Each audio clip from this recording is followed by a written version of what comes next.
la la. And without further ado, to Dublin town one day came a monk wise and gray. Good people come, he cried, give ear. No matter your state, how rich or how great, in God's eyes it's nothing at all. The riches you'd gain with struggle and strain are nothing, oh nothing at all. La la la la la la la la la.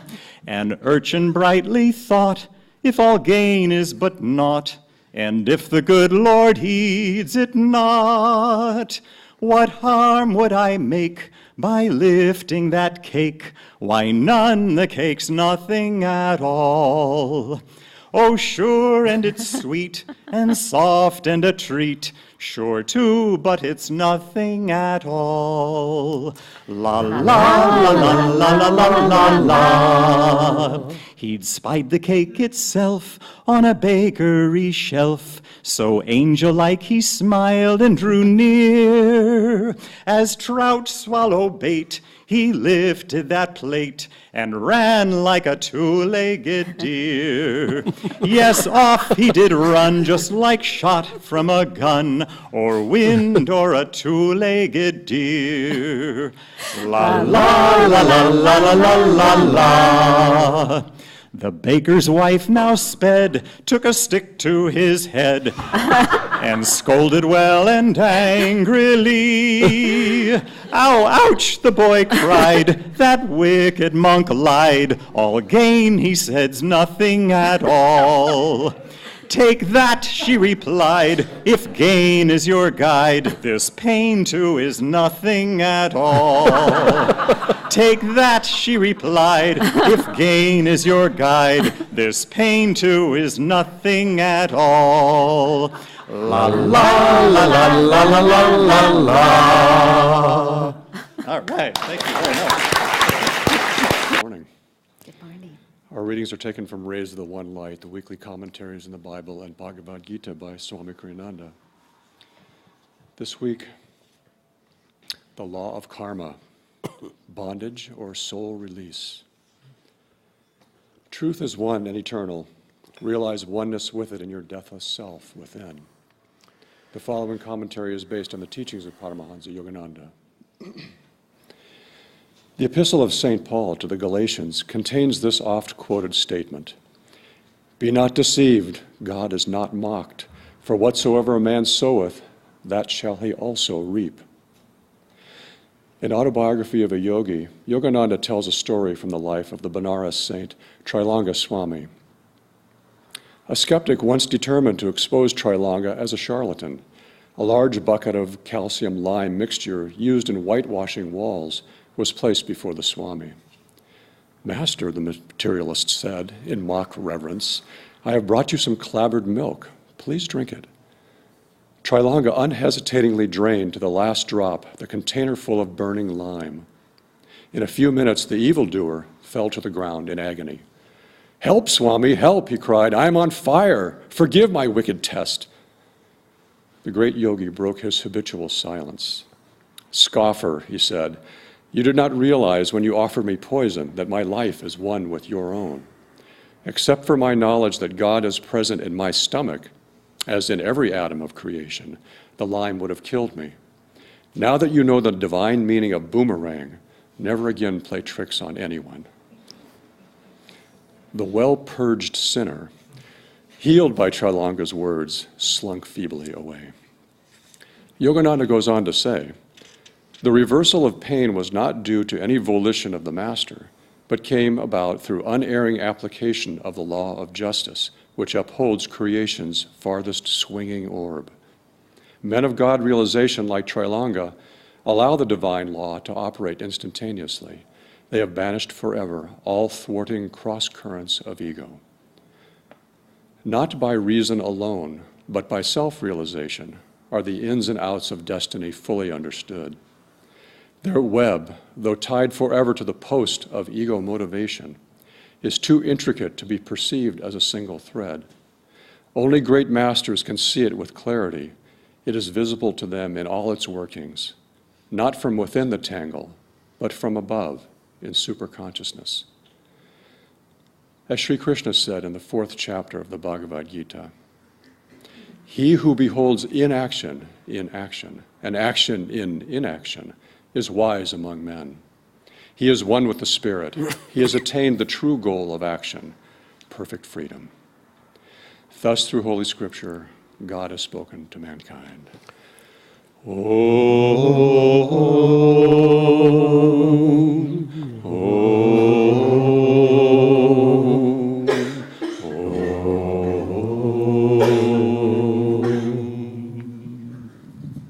Good evening, everyone. How is everybody today? Awake and ready. Yay. I have to make some room here. It looked like I stopped in the boutique on the way in. We're going to have a sale today. Wait till you hear. Oh. Thank you all for coming. It's always a joy to share Sundays with you all. Let's begin with a reading from Whispers from Eternity. And this is number 63. O infinite alchemist, spiritualize our weaknesses into strength and our wrong thoughts into right thoughts. Grow thou a flower of divine understanding from every seed of activity. With the magic wand of foresight given by thee, teach us to transmute the ugly imps of selfish ambition into fairies of all-serving, noble aspirations. Train, Lord, each stallion of desire to become a champion racing for thine abode. Transform our base ignorance into the gold of wisdom, that it become a liquid stream of spiritual gold, rushing steadily to thy shore. Amen. Thank you. So our topic today, the law of karma, and whether it will tie us to bondage or soul freedom. What should we pick? Let's pick soul freedom. Karma simply means action. In nature, it exists as the principle of cause and effect. In physics, it's the principle for every action. There is an equal and opposite reaction. And then on a human level, the principle, what we sow, so we shall reap. That's a tongue twister. What we sow, so we shall reap. Reminds me of the story that I've told often when we get to this topic of the little boy that was standing in front of a door, and he was having a hard time reaching the doorbell. Some of you may remember this. And he's trying to reach, he's just a little bit too short. And there was this pastor walking across the street, and he's noticing that this little boy is having a hard time reaching the doorbell, so he decides, I'm going to go help him. Steps smartly across the street, comes up right next to the little boy, stands next to him and gives the doorbell a good solid ring. And he looks down at the little boy and he says, and now what, my little friend? To which the little boy smiles, and now we run.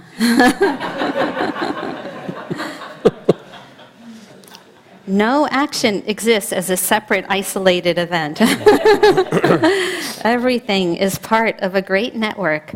You know, our actions, our thoughts have impact not only on the people around us, but also our environment. But behind it all, okay, this is so important to remember, is the consciousness of God, which can give us so much hope. Okay, everything around it, God surrounds us. So whatever's happening or not happening, you know, in our karma, everything that happens, it's a result of what's happened in the past. And we may not remember why something is happening to us. So we may perceive it as being unfair and unjust. And why is this happening? Many of you know I grew up in an Italian family. And often, you know, our emotions, we went up, we went down. We went up and we went down. And this was all during one meal. It wasn't even... Why is this happening? Down. Why is this great thing? No, it's like, oh my gosh. No, it's just by the end of the meal.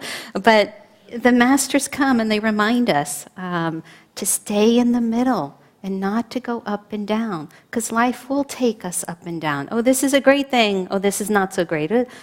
It's, as someone said, it's coming to a theater near us. Everything. We were talking with some dear friends last night. everything will happen to us. We'll lose dear friends. We'll lose body parts. We'll lose our mind. We'll lose everything. But what can stay constant through all of it is what? Is God's Spirit. It's God. It's His presence. And so the Masters remind us to stay there. Don't let the karma, don't let the ups and downs of life take you on that roller coaster. My first show and tell is, this is really exciting, we have a new book in the boutique. This is called My Heart Remembers, Swami Kriyananda. It's written by Narayani. Beautiful book. It's just fresh. It just landed here from India a few days ago. Narayani is a young woman who met Swami Kriyananda in 2003 for the first time. She was 24 years old then. In 2010, so just 7 years later, she became Swami Kriyananda personal assistant and caregiver. So for the last about 3.5 years of Swami Kriyananda's life, she was with him day in and day out, night in, whatever, all the time. you get my gist. Say it in Italian. Say it in Italian. But many of you remember meeting her, because the last time that Swami Kriyananda was here, he gave a beautiful talk in the city at the Newmark auditorium, and she was with him.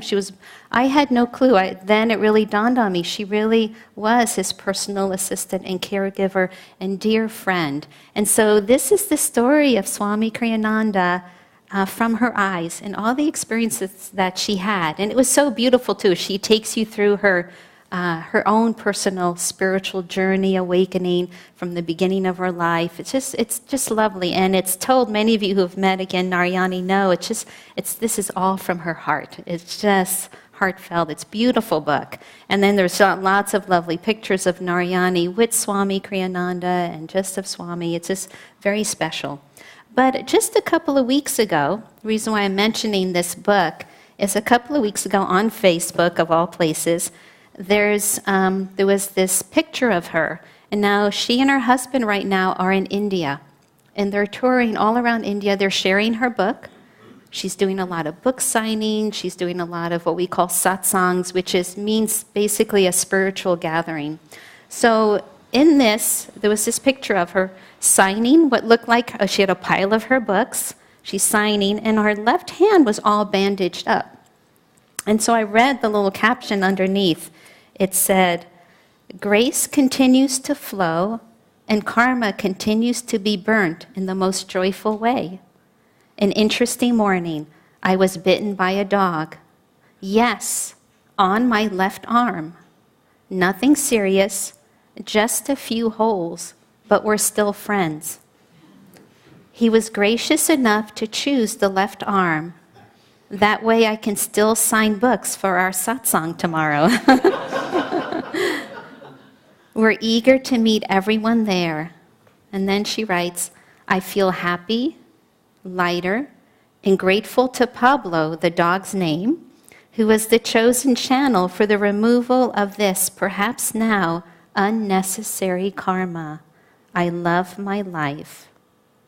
What a beautiful reminder on how to handle karma is to remain even-minded and cheerful and see the gratitude in it, see the opportunity in it. The Masters come to remind us that our job is to find God ultimately, not to worry about our karma. It will come, we know that. For every action, there's an opposite and equal reaction. For every cause, there's an effect. We know all those principles. But our job is just to find God and to see Him in all these opportunities. What can we do? I want to get to the meat or the tofu of the topic. I mean, karma. I referred to this book last week when we talked about reincarnation, and these two topics obviously go close together. The more karma we have, the more times we come back, right? And it's a great little book, and there's a lot that we could talk about karma this morning. We only have so much time, so again, I refer you to this book. It's a wonderful book. Oh, sorry, this is from the Wisdom series. This is number 2. It's called Karma and Reincarnation. There's 8 of them. I'm actually going to read from another one today. I'm starting to go through all of these and realizing what gems they are. But how do we work with our karma? How do we move beyond our karma? One way the masters remind us is to not identify with our mistakes or our bad habits. Even when we're in the midst of them, they remind us to watch them from a distance, step back for a moment, and remember that the ever-present soul that's inside of us, we're always in contact with the divine. And the divine is cheering us on. See, they want us to work through this karma. They want us to know them. Yogananda said, even if you make mistakes, make him responsible for them. Now he likes that. Of course, you mustn't deliberately do wrong and then lay the blame on him. But if you do your best, and here's the really important line, if you do your best but still fail, give your failure to him. Cling to the thought that you are ever free in yourself. We can even give him our failure and cling to the thought that we are ever free. How do we cling to that thought that we're ever free? Of course, that leads us to meditation. In deep meditation, the masters tell us we can work through our karma. In Kriya Yoga, what happens? We're burning those seeds of karma, so then those roasted seeds have nowhere to germinate. Right? They can't germinate. They go away. And the more we can meditate deeply, do our Kriya Yoga practice, what happens? The masters tell us those lives begin to go away. They disappear. We work through our karma so much faster. Sri Yukteswar said that Kriya Yoga is an instrument through which human evolution can be quickened. Releasing those things, okay, that's what we're burning up, those things that keep us from coming back. Every week we come to the purification service and we throw into the fire those things that are holding us back from knowing God, right? And when we throw them into the fire, yes, they dissolve, but they also turn into light, because underneath it all is God's consciousness, God's presence, God's love is always there for us. When we meditate deeply, we can also, the masters remind us, to take this out into our daily life. Our little topic under the Gita is when we're doing our work, when we're doing our daily duties, is to always think of God. This is another wisdom book. This is number 8. This is the latest one. This is called The Humor of Yogananda. I'm so glad we started today's service with humor, because we can take these two topics, karma and reincarnation, so seriously. But this is delightful also. Yogananda often used humor when he taught. You know, when reason lectures couldn't get a principle across, he often shared principles and thoughts through humorous stories. And this is a delightful one called Krishna's Cheese. The gopis used to bring fresh cheese every morning to Krishna. Joyfully, they would cross the river Yamuna to the other side where Lord Krishna lived. He relished that cheese because of the devotion with they brought it in. One morning, to their great dismay, the river was in flood. How were they to cross it? One of them had an inspiration. Vyasa, a great disciple of Krishna's, lived on their own side of the Yamuna. This was the famous Vyasa who years later wrote the Bhagavad Gita. Let us go and plead with him to perform a miracle, the gopis cried. Eagerly they all rushed to the hut where Vyasa lived. Sir, they cried, we've been taking cheese every morning to Lord Krishna. This morning, however, we can't get across. The Yamuna is in flood. Would you please help us? They smiled at him winningly. Krishna, Krishna, shouted Vyasa as if in anger. All I ever hear is Krishna. What about me? Does it never occur to you that I too might enjoy a little cheese? Well, what a dilemma. They deeply respected Vyasa, but this cheese was intended for Krishna. If, however, the only way to get it to him was with Vyasa's help, what else could they do? Please, sir, they said, take a little of this cheese for yourself. Well, Vyasa took it, and then he ate, and ate, and ate. He didn't stop eating until he couldn't swallow any more. There was only a little portion of cheese left for Krishna. Vyasa then hoisted himself to his feet and somehow carried himself to the riverbank. Yamuna, Vyasa cried on reaching the river, if I have not eaten anything, divide up and part. What on earth is he saying? Whispered the girls to one another. First he stuffs himself like a pig, and now he cries, if I have not eaten, what a liar! What possible good can come of this adventure? To their amazement, the river parted. A narrow opening formed between two great walls of water. The girls crossed hastily to the other side, not stopping to puzzle out this mystery. They hurried to Krishna's cottage, crying out, Lord Krishna, Lord Krishna. Usually he stood at the cottage door, eagerly awaiting their cheese. Today, however, there was no sign of him. Lord Krishna, they cried, where are you? What's the matter? When they reached his front door, they peeked inside and saw Krishna stretched out on a couch, his mouth curved in a happy smile. To their anxious inquiries, he replied sleepily, oh, I'm so sorry, I just can't eat any more cheese today. But Lord, who fed you? No one else brings you cheese in the morning. Oh, he replied, that fellow Vyasa on the other side has fed me too much already. Vyasa, you see, had been thinking only of Krishna as he ate. His body swallowed the cheese, but Krishna got all the benefit. Thus concluded Yogananda, should one act in the world, think always of God. Ask him in everything you do to do it through you. What a beautiful reminder to do everything with God. And then our affirmation today on gratitude, remembering that all that comes, to be grateful for it. What if we thanked Yogananda? What if we thank God for everything that comes, that as it's coming for my own good? Being Thanksgiving, I was looking for a Thanksgiving story to tell, and this was from last month's Reader's Digest under True Stories. Last Thanksgiving, my family and I decided to go around the table and say 3 things we were most grateful for. It was so touching to hear the responses.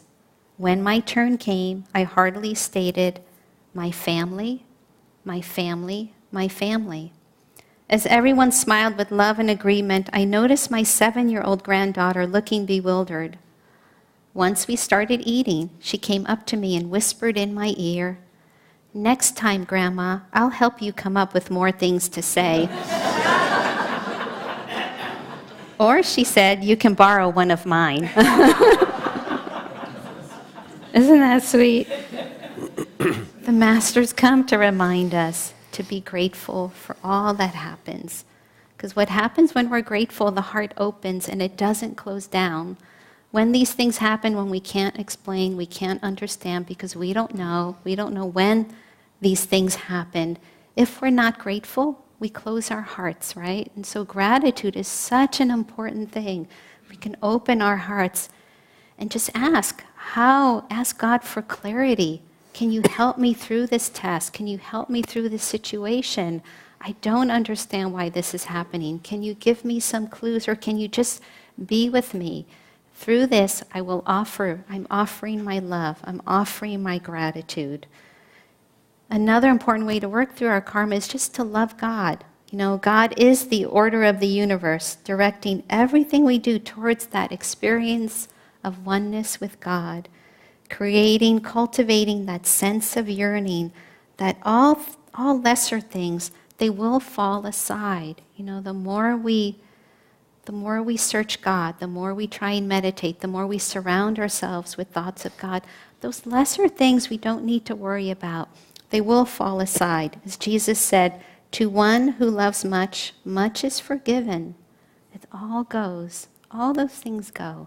But that yearning for God, that yearning for that true love and joy will stay with us for a long time. And we live really we're living in interesting times. The stronger that we are in our own love, in our own will to draw the highest, really the less we will be affected.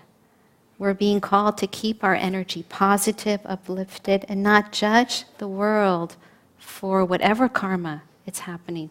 If we can hold that love and that kindness for ourselves, for each other.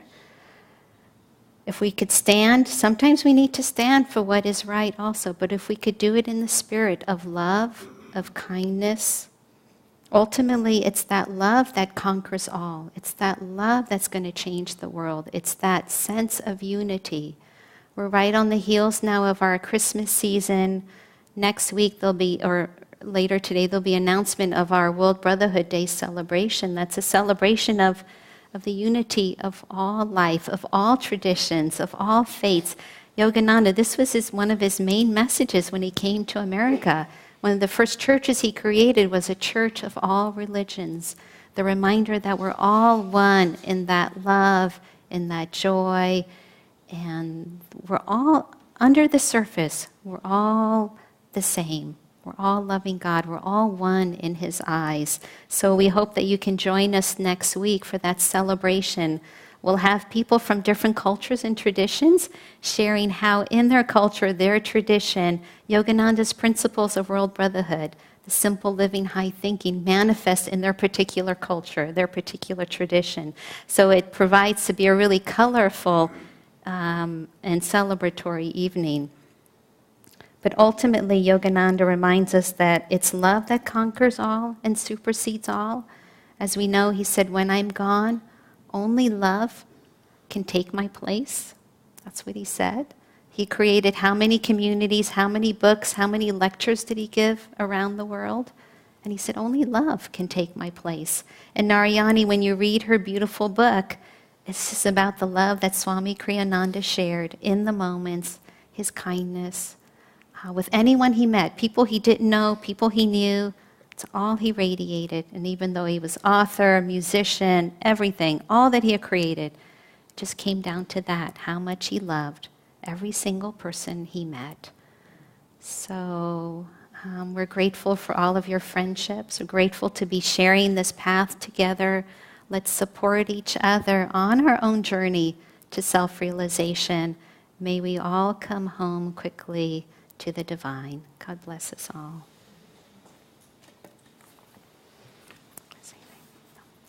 I think we'll have some music.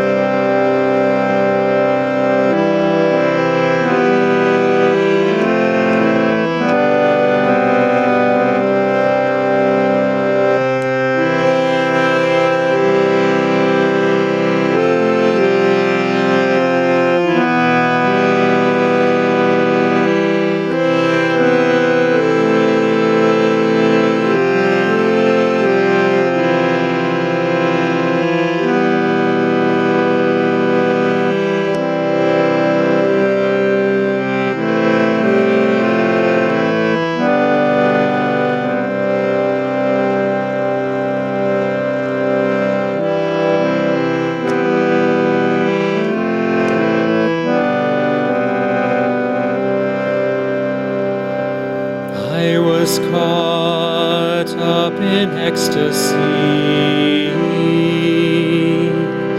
'Twas a day sanctified by God.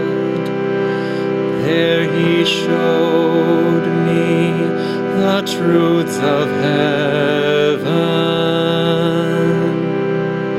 truths which all seeking Him should know. How the soul